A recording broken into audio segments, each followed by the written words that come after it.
Et hello à tous, j'espère que vous allez bien. Petite vidéo qui était pas prévue pour aujourd'hui, mais vu ce qui s'est passé hier, et on en parlait aussi ce matin pendant plus d'une heure dans la grosse vidéo school qu'on a fait avec du quantitatif, mais j'en avais profité en début de vidéo pour revenir sur la baisse et surtout toutes les peurs qu'on a sur le marché en ce moment. Je me suis arrêté au bord de la plage, il y a eu un typhon hier, donc ça a pas mal secoué la pauvre plage. Bref, c'est un petit peu de partout, mais je me suis trouvé ce petit coin, normalement il n'y a pas trop de bruit avec le vent. Et je vais profiter de cette vidéo pour revenir un petit peu sur toutes les peurs qu'on a sur le marché en ce moment. Je me suis dit, arrête-toi 5-10 minutes et je trouvais le sujet assez important.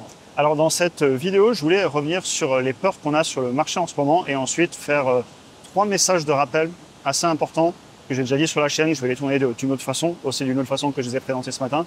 Et j'aime bien à chaque fois revenir sur des idées fondamentales parce que je trouve que des rappels, surtout quand il y a de la peur sur les marchés, ça fait jamais de mal. Au niveau des peurs qu'on a en ce moment, déjà l'arrêt du gouvernement fédéral aux États-Unis, donc le shutdown, il y a pas mal d'inquiétudes autour des salaires, des institutions importantes qui sont fermées, des problèmes de liquidité, mais il y a même des peurs maintenant autour de fermeture d'aéroports, donc forcément ça fait du bruit en bourse. Qu'est-ce qui va se passer? Est-ce que le gouvernement va rouvrir un jour, etc. Je vous laisse imaginer un petit peu les peurs et aussi tirer vos conclusions sur est-ce que c'est du rationnel ou de l'émotionnel ce genre de peur. Ensuite, il y a la Cour suprême aussi qui viendrait à se prononcer sur les tarifs douaniers, donc les taxes douanières aux États-Unis. Il y a des peurs maintenant sur le fait qu'ils devraient rembourser jusqu'à 1000 milliards de dollars. Encore une fois, qu'est-ce que vous pensez? Est-ce que la Cour suprême aux États-Unis va condamner le propre pays à aller rembourser de l'argent?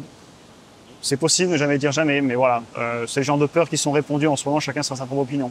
On a aussi les peurs autour de la bulle de l'IA qui s'accélérerait. Et au cas par cas, ne me faites pas dire ce que j'ai pas dit, clairement, je vois des entreprises surévaluées, on en a déjà parlé sur la chaîne, mais je vois aussi des entreprises à des prix tout à fait acceptables, des business qui étaient déjà rentables avant, qui généraient énormément de cash et qui aujourd'hui sont en train de se lancer sur l'IA, pas forcément en levant de la dette, mais avec du cash flow, etc., en augmentant les capex. Est-ce que c'est si malsain que ça? Est-ce que ça ressemble à l'euphorie de 2021 où on pouvait avoir des entreprises pas rentables au bord de la faillite qui étaient à des prix impressionnants, ou l'an 2000, j'ai pas connu, j'étais trop jeune, mais on connaît l'histoire de la bulle Internet. Voilà, peut-être prendre un peu de recul. Il y a des peurs en partie fondées. Je le vois sur certaines entreprises qui gagnent pas d'argent, qui ont des valorisations énormes, mais il y a aussi des entreprises solides. Et une autre peur qu'on a, on a eu un des pires mois historiques sur les licenciements aux États-Unis. Je regardais les statistiques, un des pires mois de octobre qu'on aurait eu depuis 2003, 2004, en gros depuis il y a 20 ans globalement.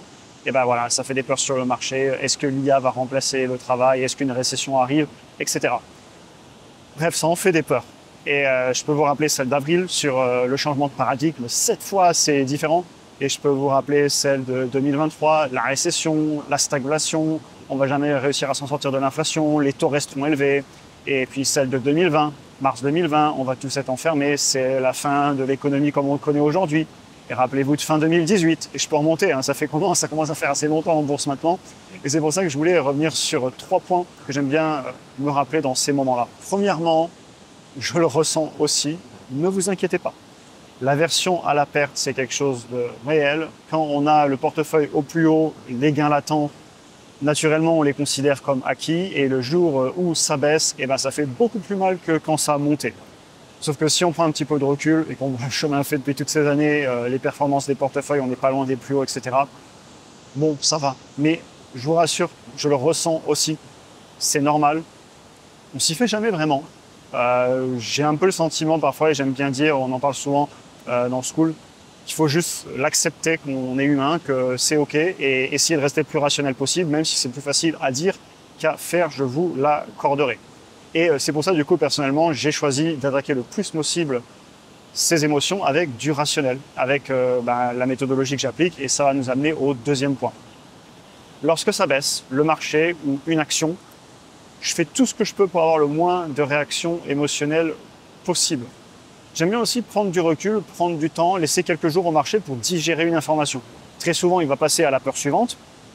Et s'il y a une vraie raison d'avoir peur sur une entreprise individuelle, de toute façon, je vais le voir dans l'analyse. Donc pourquoi paniquer? Pourquoi laisser le cours de l'action, le prix de l'action, impacter ma décision rationnelle?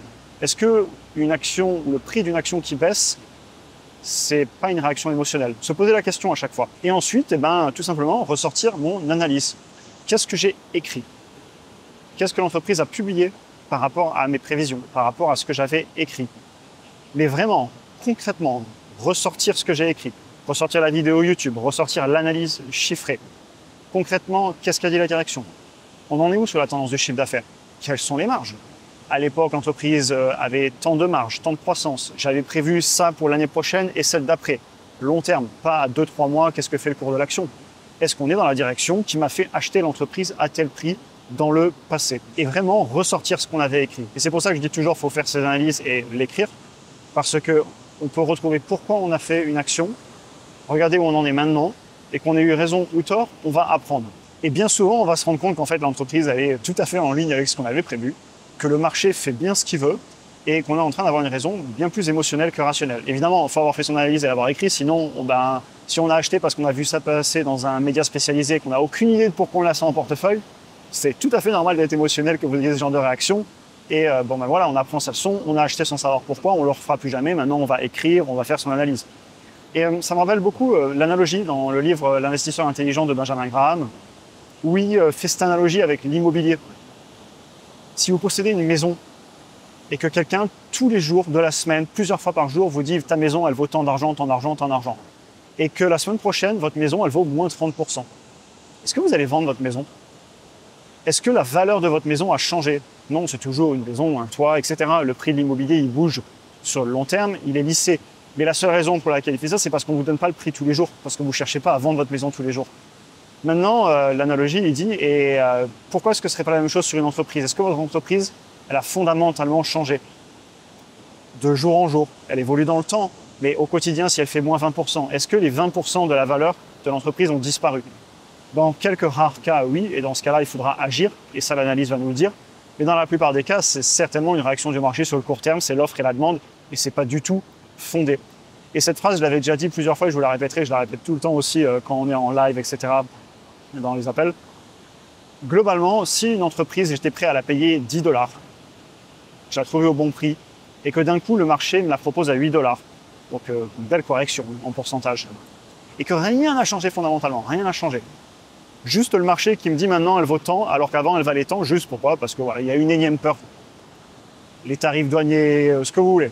Le changement de paradigme, le shutdown, peu importe, la géopolitique. Si rien n'a changé dans le business, pourquoi c'est pas une opportunité à 8 $ alors que ça l'était déjà à 10? Vous voyez la différence entre le rationnel et l'émotionnel? Et ça, je voulais vraiment reparler dans cette vidéo. Maintenant, troisième point, soyons clairs. J'ai parfaitement conscience que si c'était si simple, tout le monde le ferait. Et qu'on est tous long terme, et j'adore cette phrase, on est tous long terme jusqu'à que le marché prenne moins 10%, et on est beaucoup moins long terme d'un coup. Évidemment, c'est une blague, et je la faisais ce matin dans mon school, je me suis dit, je vais vous la refaire, en tout cas, moi, ça me fait marrer. Des fois, je me dis, les gens qui regardent ces YouTube vidéos, s'ils sont pas dans le monde de la bourse, je suis pas sûr que ça les fasse rire. Donc, ils comprennent l'analogie et la blague, mais moi, ça me fait beaucoup rire. Et en fait, ça traduit juste les émotions humaines, qui est que quand on est sur les plus hauts, tout va bien, on se dit, ouais, c'est pour le long terme, c'est pour 5 ans, pour 10 ans. Et puis quand on se prend à moins 15% dans la tête sur le portefeuille, on commence à avoir les petits doutes dans la tête, à se dire, ah, peut-être qu'il y a quelque chose qui a changé, ah, peut-être que cette fois, c'est différent. Le paradigme d'avril, je crois qu'on est regardé ce matin, on est encore à plus 50% sur le Nasdaq par rapport à avril, quand il fallait vendre parce que c'était le changement de paradigme. Cette fois, c'est différent, l'économie mondiale sera plus jamais la même. Bon, je suis content d'avoir acheté et pas vendu et d'avoir fait un plus 50% sur le Nasdaq depuis. Clairement, je suis pas mécontent de cet ETF. Et les actions individuelles aussi, voilà.